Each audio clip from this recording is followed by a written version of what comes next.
Welcome back, everybody, to Neutrality Studies. Today, for an update with the one and only Larry Johnson. Larry, welcome back. Thanks, Pascal. You're a busy man traveling the world. Well, you are busy too. You're now, by the way, before we start, I mean, you started a venture with Pepe Escobar, and you are now having a new channel up and running, right? Yeah, You want to tell us about this one first? yeah, transition protocol, and it is. We actually started off as Power Shift, but then Marco Rubio called Google and say shut them down because they're telling too much truth. so, so we rebooted the channel. Everybody, if you want to follow Larry, try the transition protocol. I mean, it's fantastic, and I love it very much. Your discussions with Pepe are great, and but let's dive in now into our subject. And Yeah. I would really want to pick your brain on Iran and the negotiations that are happening. Actually, I'm in Switzerland right now, so right next door to me in Lucerne. You wrote on your Substack, not your Substack, sorry, Sonar 21, actually, that you have good reasons to believe that the Iranians are actually threatening a nuclear detonation. You wrote that on the 4th of June, I believe. Today Right. is the 22nd. How is that one going along? Do you still think that's really an option? That is their let's call it, that is their nuclear option. Okay. Not to mix the metaphors here. They we're relying upon a Pakistani source that the Pepe and I, we have pretty good understanding who this person is. So it's not like somebody sitting in a coffee shop said, "Oh, I got an opinion about this." No, it's somebody directly involved and has the knowledge that Iran did threaten the United States. Basically, if you don't, the easiest way to say it is, if you don't negotiate in an honest, direct fashion, then we'll have no choice but to demonstrate that we can do a nuke and that we'll detonate a nuclear device Inside Iran, right? As a test, nuclear explosion test, right? Right, and most likely it would not be above ground where you'd see this mushroom cloud and then radioactivity, radioactive material spreading around. It would be the kind of thing to say, uh, on July 1st at 11 a.m. Tehran time, we will be detonating a 5 kiloton device, something like that. Because then the seismic meters would record that. That's how you'd convince the world, yeah, you're going to see an earthquake at this time, and it's not an earthquake. So Iran, according to our Pakistani source, has made that a direct threat to the United States.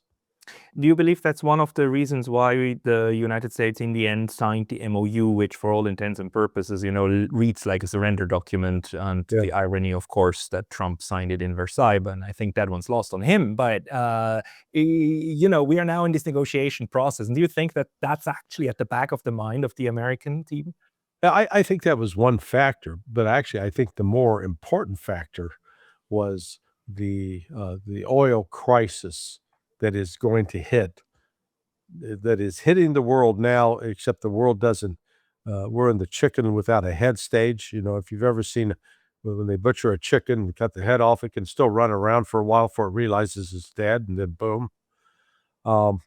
About 2 weeks ago, Trump, reportedly there was a group of senior oil executives that met with Trump.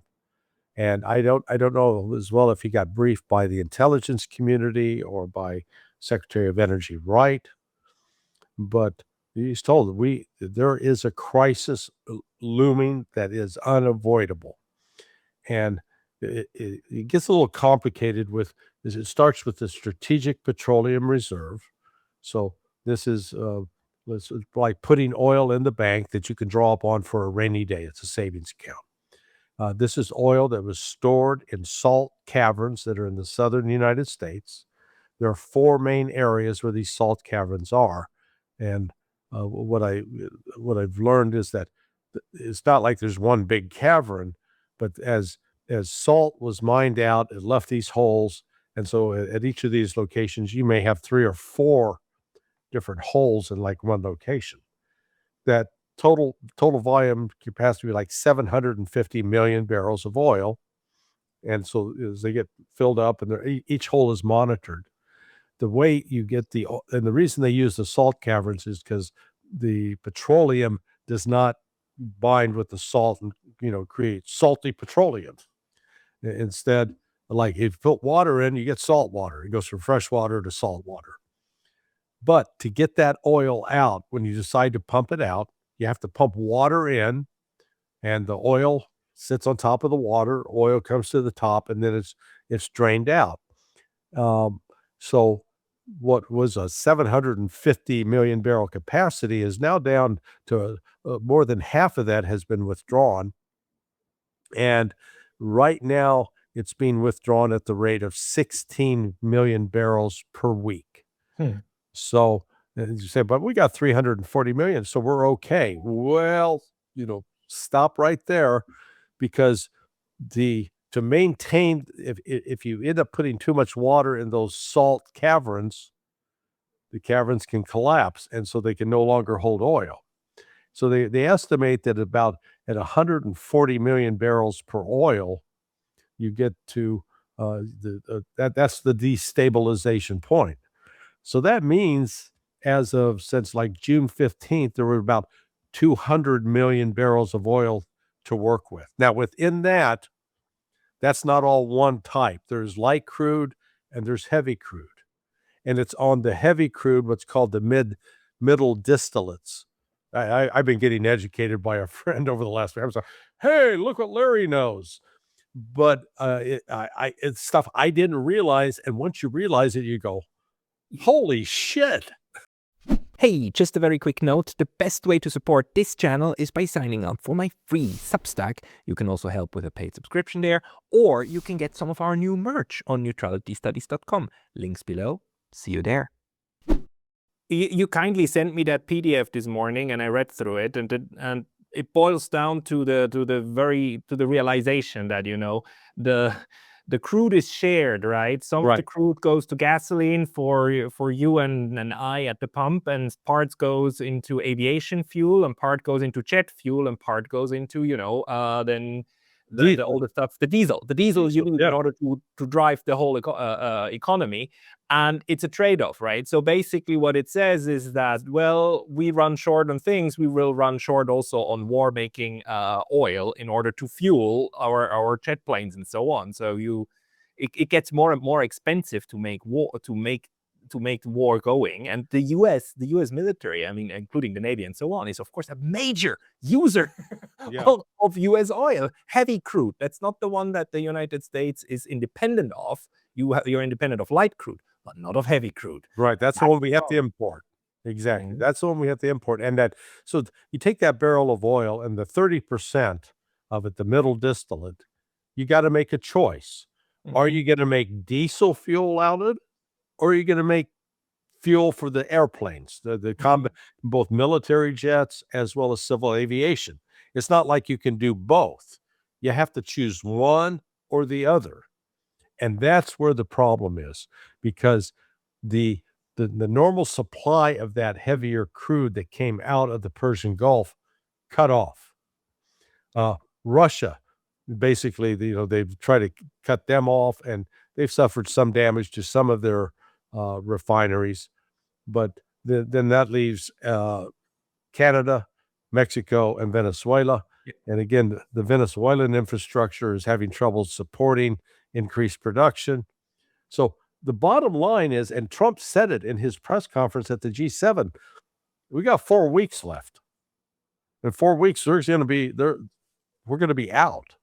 Now, this is where it gets really interesting from the standpoint is that they say, well, we got to open the Strait of Hormuz, falsely implying that if you say, oh, the Strait of Hormuz is open, and all of a sudden all the oil is going to start flowing and we'll be back, it'll be okay. Well, not going to happen. They're number one, those ships that have been sitting there in those hot waters, that hot, salty water, they're collecting barnacles and God knows what else going on the shipboard. Those ships basically have to be refitted, they have to be cleaned up, and before they're going to be able to start hauling product again. And the estimate is about up to 12% of the total world supply of commercial cargo vessels like this are sitting there idle. So, that in and of itself is a problem. Then you get the insurance that because they can't guarantee that the Strait of Hormuz is and the Persian Gulf is free of mines, Lloyd's of London says, well, we're not insuring your ships. We have to have a guarantee that it's clear. And then the U.S., the military, when testified before Congress, said, yeah, we think we can get it cleared up within about 6 months. You go, okay, so right there we said 6-month delay, and then once you get the ships moving, they may have another 2-month delay to get them cleaned up. So, so the point is that while the goal is to get the oil supply back up, because the world global oil supply has been diminished by 20% over the course of 4 months. And a lot of countries have been dealing with it by drawing down their reserves, but now those reserves are running on empty.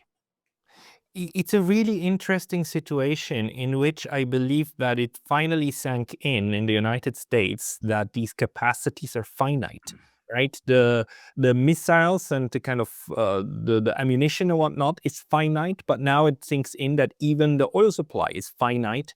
And somebody must really have had a sit down with Donald Trump and actually explain to him, look, it still looks fine right now, but we are already late in like resolving this. And on my channel the other day, Steve Jeremy, Commodore, I know Steve. made the point that each percent of reduction of oil supply in the world can go along with 1% of GDP. The impact that it will have, and this is just absolutely huge by now. Yeah. So there is no time, right? The Trump administration has no time to avoid chaos that will strike precisely around the time everybody starts getting heated up for the midterms. I mean, the timing couldn't be much worse for him, could it? Yeah. Yeah, and that is, I think, candidly, I think he's waited too long. And so this deal was available in April. Yeah. So he's lost May and now June. Whether they get something done in concrete by July remains to be seen. But the use, the consumption, they've covered it up to this point. Because the oil markets, you get a lot of different people are out there. I like Chris Martinson's another smart economic analyst, and he's looked at it because and I presume when you went through university, you had to take an economics course of some sort, and you learn the basic concepts of supply and demand. But in that markets normally, if you got high demand, that there could be incentives to increase the supply, or if you don't increase the supply, the price of it's going to go up. So, they get this dynamic environment. Well, they've suppressed that. They've gone in and manipulated the market and tried to artificially pretend, oh, there's no problem here. We got plenty of supply. But that's because you've been pulling all the equity out of the ground. Yeah. And the price fluctuations that we've seen over the last 3 months actually have more to do with price speculation and forecasting than they have to do with real shocks on the supply and demand side. And those real shocks are now going to come and start setting in and drive the prices up, even if the news about the negotiations are good. So what do you think this does to the negotiations? On the one hand, we are seeing that Iran wants verifiable stuff, right? That's why they wanted the MOU first, and now they're going to monitor whether the US is going to try to live up to the MOU or not, and whether their ships can actually go through. And it looks as of now that that's actually the case. But on the other hand, there's the whole Israel problem and Lebanon. Do you think the United States will, for the first time, put real pressure on Israel in order to get this situation resolved? Well, I wouldn't say it's for the first time. I mean, historically, we go back to Dwight Eisenhower, put pressure on Israel and France and Germany on the Suez crisis. Then Reagan did it again back in 1982 when Israel invaded, it was one of his first invasions of Lebanon during the Lebanese Civil War. But it does appear that Trump finally has exerted the pressure on Bibi Netanyahu, because on Saturday, it looked like Israel wasn't going to stop, and then it stopped. so it stopped the attacks. There is it does appear to be a functioning ceasefire in place so far. Uh, and it's real simple. The United States is the primary supplier of Israel's military assistance and weapons. And as the Washington Post reported, I guess it was in April, two-thirds of the air defense systems that were employed during the first 40 days of this Ramadan war, that was U.S. systems operating. It wasn't Iron Sling or David Sling and Iron Dome. It was Patriot missile and THAAD missiles, THAAD interceptors. So Trump's in a position he can withdraw all that and threaten, say, either you're going to come and do what I asked, or we're going to pull that out. At the same time, the U.S. military under CENTCOM, which had been stood up for a 24/7 operation, and when you got military units deploying, you set up what are called Joint Operations Center or Tactical Operations Centers, or in this case they call them CATs, Crisis Action Teams. So it is all the different elements that comprise the military. Plus, there'll be interagency elements from CIA, any other agency that may be relevant to a military operation, and they operate 24/7. So they got communications from the field. They're sending orders out to the field. They've got action items that come in, things that need to be addressed, providing, issuing orders for a tactical operation that you're going to strike this target at such and such time, and then making sure that all that going on, that's been dismantled. That's been taken down now. So it's back to sort of normal operations, I've been told. And so that means the United States is now not in a position to just flick the switch and launch an attack. Before, when you have those cats up and running, yeah, you can get pretty quick action. So is that observable on the ground? Can the Iranians, from their vantage point, know that that's what happened? Yeah, I think so. And then the whole issue is the starting to ferry U.S. combat aircraft back to the United States, because an F-35 can't fly, the 8,000 miles or 7,000 Can fly miles. itself back home, yeah. Yeah, it's got about a 600-mile range when it's not in a combat load, and so it has to be air refueled. It has to either fly to an airfield or be air refueled, or both, to get them all back. And then so, to move and deploy these both to the combat zone and then from the combat zone is a big logistics effort. And there again, doing that, you're dealing with aviation fuel. And so you've got this competition between, we're going to need all this jet fuel to keep these planes flying. That's less for the diesel trucks that are going to be taking food to grocery stores. It's trade-off. So you've got that underway.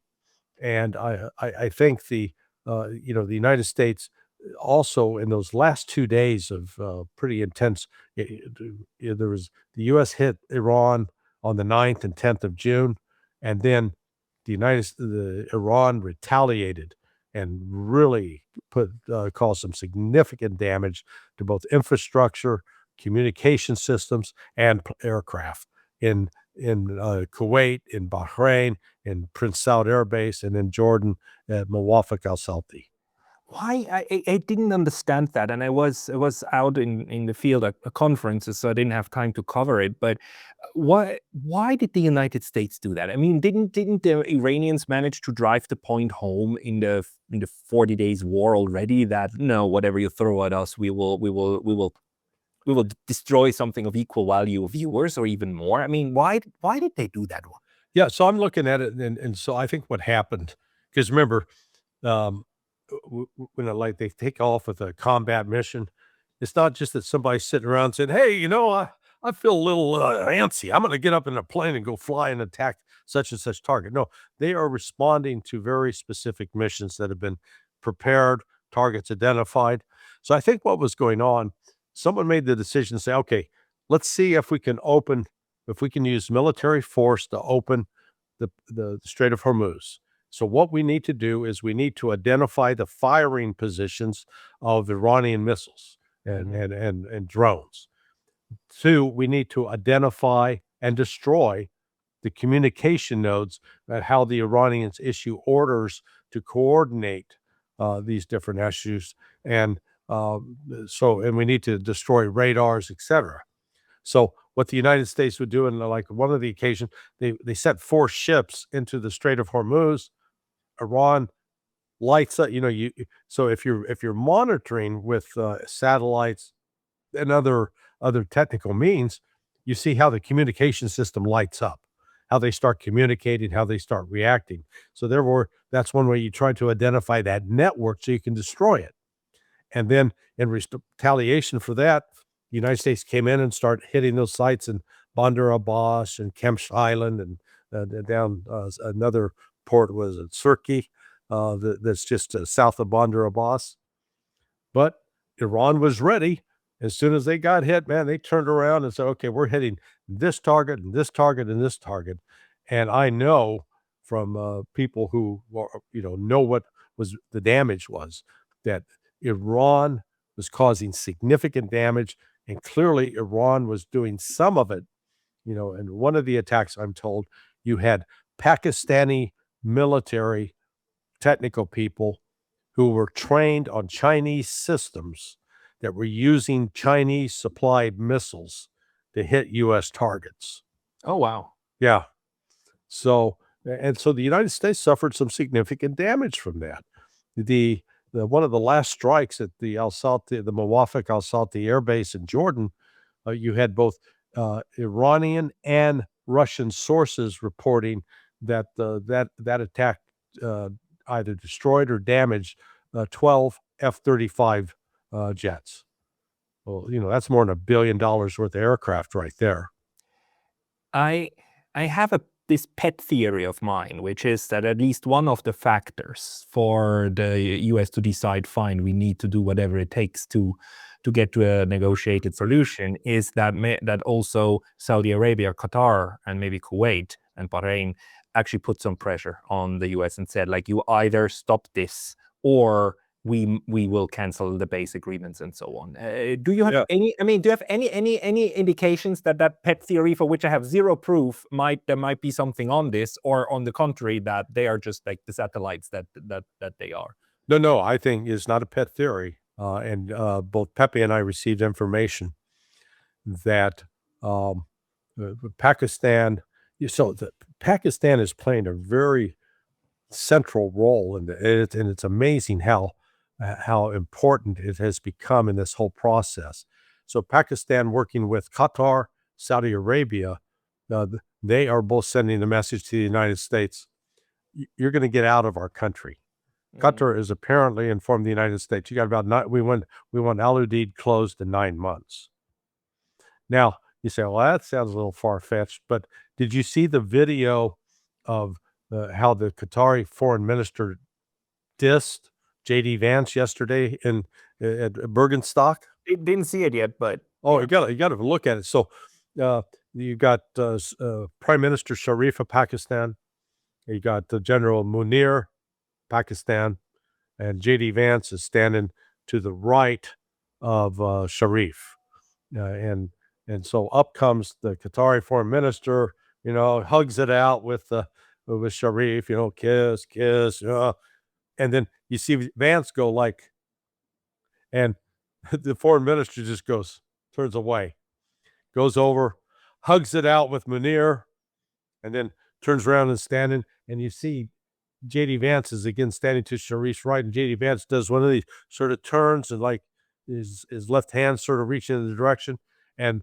the Qatari foreign minister crosses his arms, and looks away. Oh, they're seriously pissed. They're seriously pissed. Yes. So, and I think we must not underestimate this. And it's true. I forgot in my last interview that I just did earlier to mention that. But the fact that the Qataris are there and the Pakistanis are there too, I think this is in order to flank the United States, in order to make sure that things have to get moving, guys. So it's actually not 1-on-1. It's actually 3-on-1 at this point. The Qataris are not there to support the United States. Yeah, And then look what happened. Look at the other meeting that took place yesterday. I forget where it was. I think it was in Islamabad. Foreign ministers of Egypt, Turkey, Saudi Arabia, and Pakistan. Now, you think that was just a coincidence? No. Yeah. So what? Go ahead. But Larry, like, I just did this interview with Danny Davis, and he showed me this crazy talk from Lindsey Graham, who said, like, we're going to bomb them to obliteration, blah blah blah, and by the way, Saudi Arabia has to join the Abraham Accords, and it's going to be greatest, blah blah blah blah. It's like, are they insane? I mean, Yes. it's literally the opposite that's happening. I mean, the Gulf states are now putting pressure on the United States to finally call it quits and leave and be done with it. And I don't think the United States has a lot of love left in the Middle East, maybe with the exception of the UAE. But apart from that, yeah, the U.S. hasn't earned much goodwill.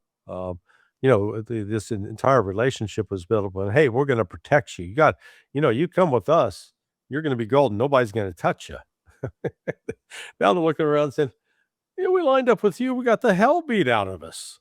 Yeah, I mean, to be fair though, I mean, Iran isn't really touching them as much as beating the holy hell out of them. Well, and So and I think that message sunk in the whole environment, and also the fact that the United States throws them under the bus, right? This was predictable, this was predicted, and they must have said, don't do this, and the United States still did it, and they did it again, like again this month, right? So it's like, no, and they will be hit time and time again. So yeah, well, see, there again, the cash flow for Saudi Arabia, Qatar, Kuwait, and UAE, it's all way down. So they're not getting the cash flow that they once had. Now, the whole relationship between Qatar and Iran is just fascinating because Qatar's tried to play both sides. Remember, they just gave President Trump this $400 million presidential jet that he unveiled this last week. But then you saw what the Qatari foreign minister did, dissing J.D. Vance. So, Qatar is not happy with the United States. Then the vision of Russia and China. So Russia and China are sort of they're the I'll call them powers behind the throne here, because there are two things going on. They recognize you've got to restructure the security architecture, and what that means is you're going to create a military alliance among the Arab Muslim countries. So Iran's not Arab, but it is Muslim. And so Turkey and Egypt, they've been a little difficult to control because both have been paid off by Israel. I mean, they've been siphoning money off of, in the case of Erdogan, it's oil. In the case of the Sisi, it's liquid natural gas. And then the other one in this that's been totally compromised by Israel, the United Arab Emirates.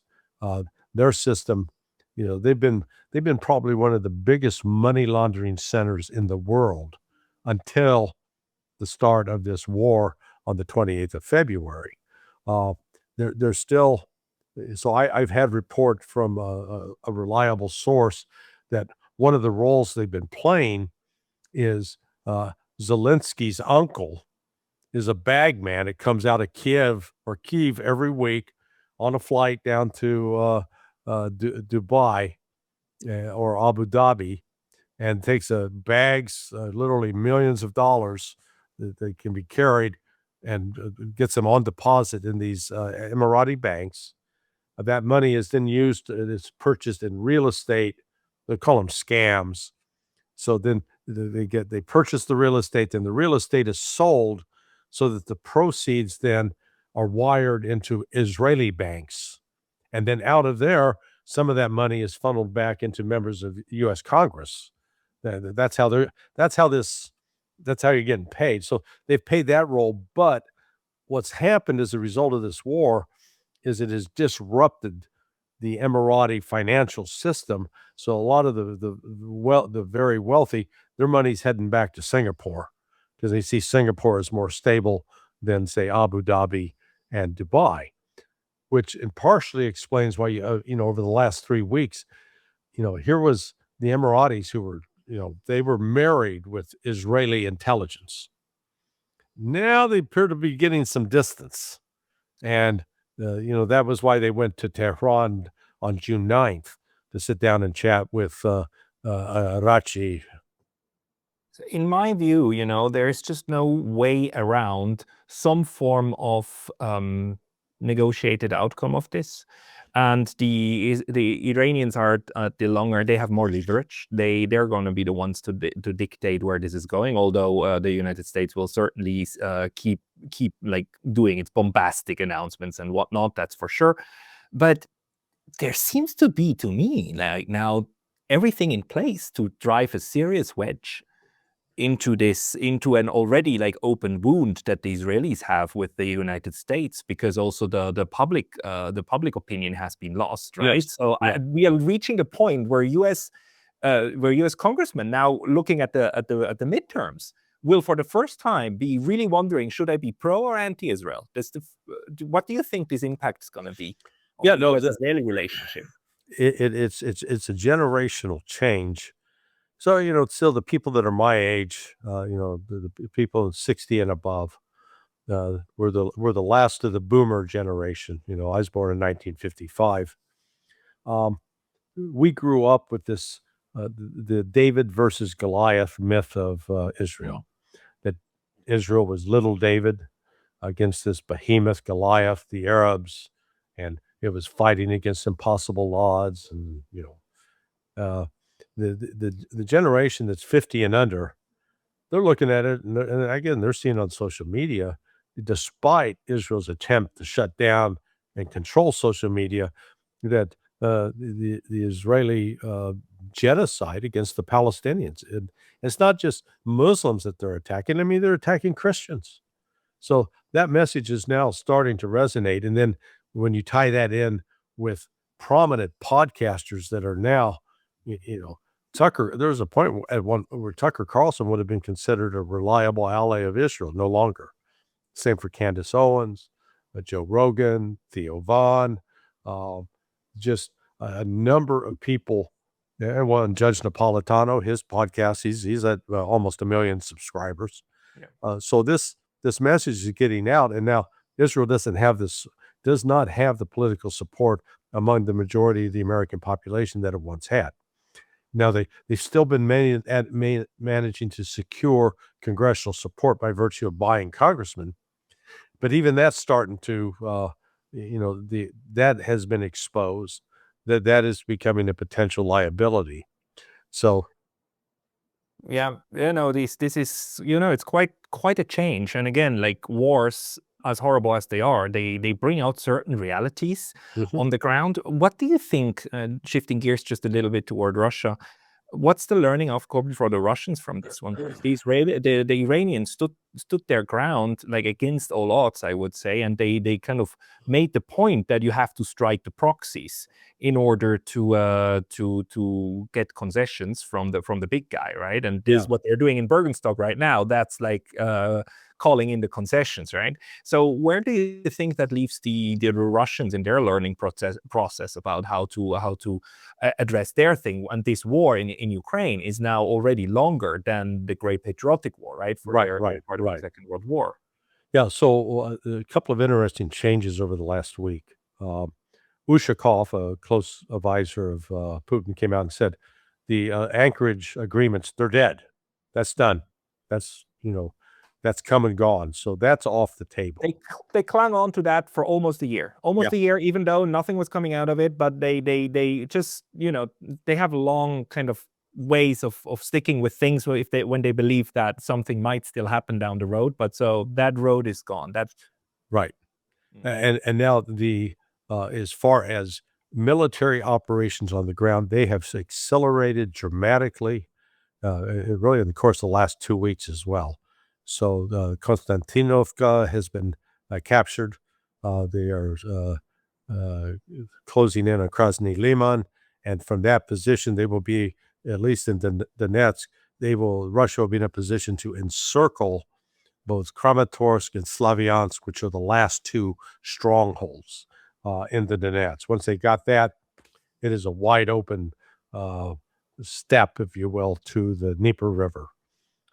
They're also accelerating the attack in Zaporizhia and up in Sumy and Kharkiv. Now, that said, Ukraine, with the assistance, primarily assistance of the UK, has stepped up drone strikes on targets throughout Moscow. They look worse than they are, but still they're killing civilians. So now the pressure is growing on Putin to militarily strike the UK. So I wouldn't, if these drone attacks continue like this, and if the UK continues to provide supplies, I anticipate that before the end of August, Russia will strike the factories in the UK. So this runs the real risk of expanding this war.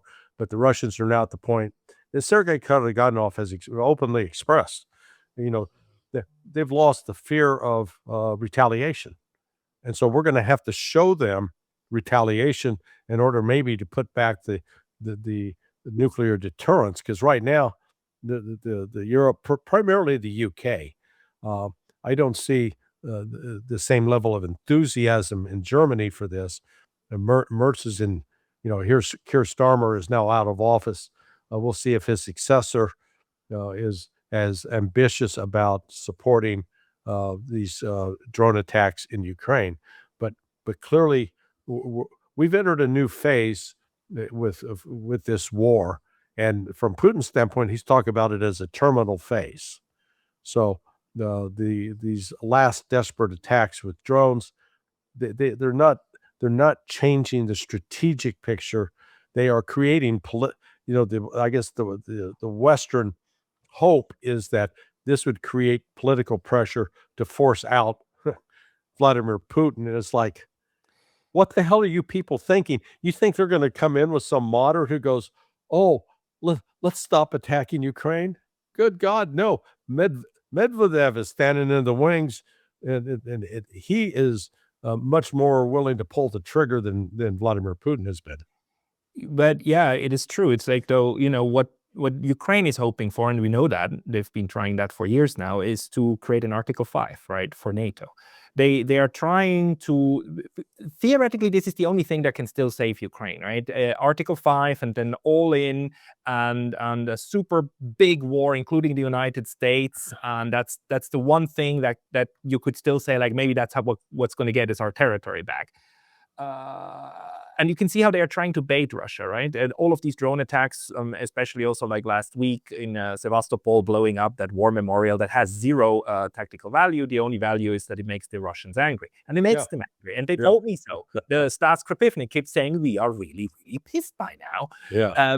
But in that sense, it's this kind of trap of trying to get the Russians to do something that the Europeans have been saying for the longest time. They will do it. They will come and they will attack us. And then once it happens, they go like, unprovoked attack. And now one for all for one.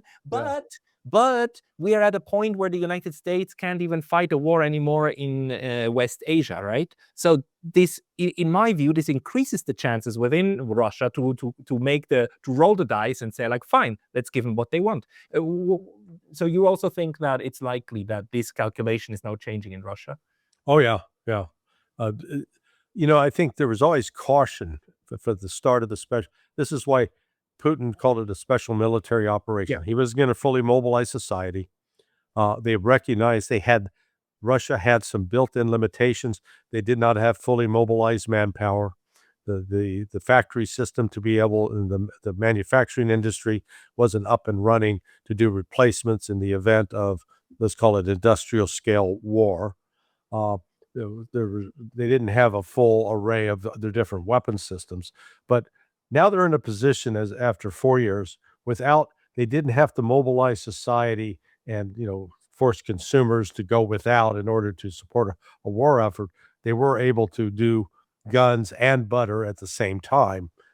But now they're in a position where the army is solidly at least 1.5 to 2 million mobilized people. So they've got the armed force in place. They're trained. They're not untrained. So it's not like you're dealing with a bunch of recruits. The industrial base is rock solid. The only problem they have sometimes is finding enough workers. And the weapon systems that have been developed, apart from the Oreshnik, the Bureveshnik, the 4 varieties of hypersonic missiles. They've got Fab bomb. So they are now ready. They were, I guess, they didn't want to put themselves in a position of pressing a conflict with Ukraine that could possibly draw in Europe until they were prepared to defeat all of Europe. Now they're prepared and ready for that. And I think that's the stage. And now they're telling and then on top of it, though, I think they were surprised to learn how weak, how shallow the United States capability was. They made some assumptions about, the United States is this great, powerful nation that could mobilize these resources. Turns out they can't. And that in producing certain weapon systems, those systems have been depleted. And then the United States talks a big game about, oh yeah, well, we'll start production, except the critical rare earth minerals that come from China, China's not supplying, which means they can't build those weapon systems. Tomahawk cruise missiles, a case in point, requires 18 different rare earth minerals. But this means if the Europeans are dumb enough to do something big, something that pushes Russia now finally over the brink, they'll have the war. That's just like all the logic now points toward that direction. The only thing that can keep that from happening is if the Europeans start calming down and finally get their crap together. But one more big thing, one more big blow up inside Russia that actually kills a good number of civilians, and Russia will strike back, and they will do it, right? Okay, so this premise that the Europeans are smart. Okay, so let's walk this through. I would never say that. I would never say that. It's not a premise I make.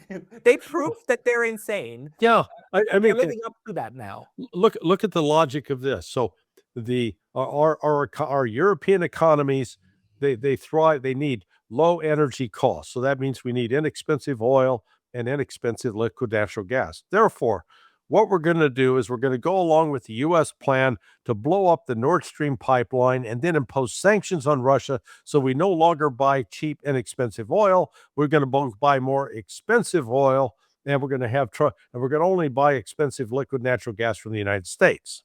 So therefore, we're going to increase our prices by 50 to 100%. And you're going, yeah, that's a great strategy. And in the process, we're going to start deindustrializing, even though we're claiming that we're going to go to war with Russia, which is going to require major industrial output to sustain artillery and tanks and planes and missiles and drones, etc.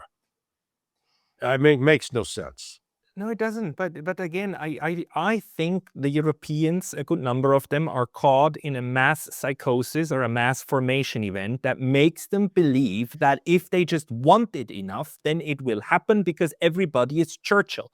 Yeah. And they've lost the capacity of reasoning within actual, realist terms. I watched the TV program the other day where they were discussing about the pros and cons of maybe sending weapons to Ukraine. 1 hour they were discussing about like moral pros and cons. Not once did it occur to them that if they send weapons to Ukraine that are used to kill Russians, maybe the Russians are just going to Oreshnik the hell out of Switzerland. Not once. So that doesn't even cross their minds. And that's the general problem we have in Europe at the moment. But so seems to me as if the Russians will, like Karaganov says, have to reassert that point. And probably, I mean, if it doesn't stop, they will. So you would agree to that, I suppose. Oh yeah, absolutely. And again, I'm fascinated by how Sergei is portrayed in the West as this sort of crazed Dr. Strangelove sort of character. Sergei is a wonderful guy, delightful man, smart. He's not some intellectual lightweight, and he's not some delusional thinker. I mean, he's given some thought to this, and he was the first one talking about that Russia's future lied in the East. With that, he said, I used to be sort of a Europhile and bought into that, but he said, recognize there was no future in relationship with Europe. They were just too poisoned, too set in their ways to recognize the opportunity of working with Russia. And that's why he said, hey, let's go east to Siberia, to China. That's where the future is. And lo and behold, that is where the future is. And that's, but he was the first one to see that and write about it. So when he talks about, the need to reestablish nuclear deterrence with Europe, in other words, wake them up so they recognize what they're actually up against. It's not just idle talk on his part, and it appears that it's gaining traction among more and more Russians. As because frankly, if Russia did to the United States or to Europe what Europe and the United States have been doing to Russia, we would have been at war a long time ago. Yeah, of course, of course. I mean, that's this entire complete and utter misunderstanding about what the Russians are really doing and what they're up about. But the propaganda in Europe has been so thick that what you and I talk about will sound like crazy talk to a lot of people over here. So, and that's just another fact that needs Right. to be dealt with. So, overall, do you think that the fact that Starmer is gone, we don't know who will be the new guy, but do you think that has any impact on the dynamic overall?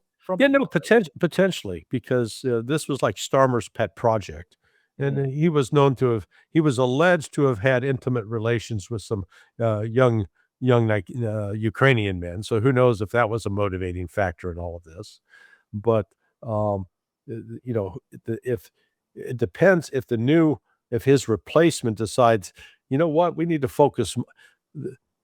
The the labor base is eroding dramatically because of domestic conditions in the UK, both in terms of the economy, in terms of migration, in terms of public safety, etc. So you would think the smart tack would be, let's shift away from all this international madness that produces nothing but distraction and risk, and let's see what we can do to restore our credibility at home. That would be the smart thing to do, but these politicians don't necessarily do the smart thing. No, no. I think they've proven time and time again that they're incapable for this kind of stuff, because what we just talked about at the beginning, also about crude oil shortages and heavy crude shortage for the United States. I mean, it's even worse for the Europeans because they're downstream US at this point. Yeah.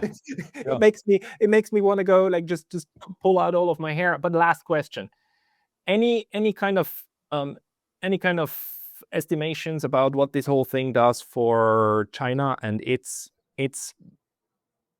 outlook on the world? Because I think they learned a lot this year about the US and the West in general.